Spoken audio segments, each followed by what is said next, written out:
Shipor nakaslem jong unongsan Hima. Menteri Rangba ke Jylla Assam Himanta Biswa Sarma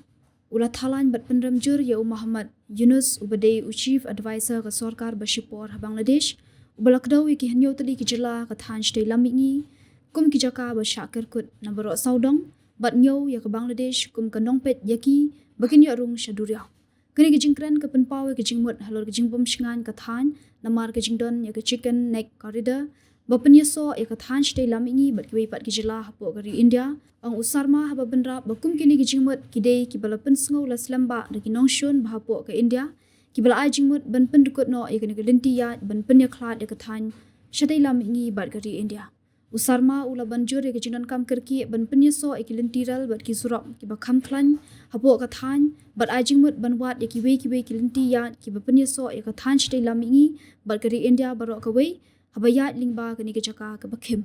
usarma ula ong watla kani galak banwanra ke jing e ke bakraw ke liang ke jing start ki engineer hendrei kalong ke balak ban pen ulong de ke jingkut jingwat ba ke jing pen wandur thamai kum kani ke jingkren pen khiwen Muhammad Yunus omdei ban shimsting namar ke pen pawe ke jing perkhat bakham jiliu bat ke jing thmu balas lemha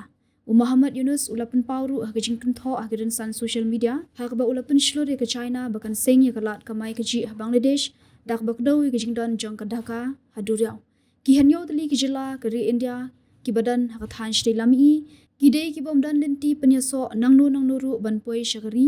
bat ngilong tangmangi ki nongpet ngor ke duriau jong kani ka than ulo ke seng congress ke long bakati ke Jingkren Yunus ke long ke bama shibun nak benta ke jingshangan jong than Shatei Lammihngi bat ke lekno ru baka sarkar India ke la e no ben ya ke than ke bakan thop ru e ke Manipur 7 states of India, eastern part of India, called Seven Sisters.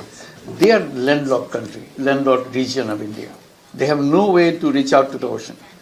We are the only guardian of the ocean for all this region. So this opens up a huge possibility. So this could be an extension of the Chinese economy. Build things, produce things, market things, bring things to China, bring it out to the whole rest of the world.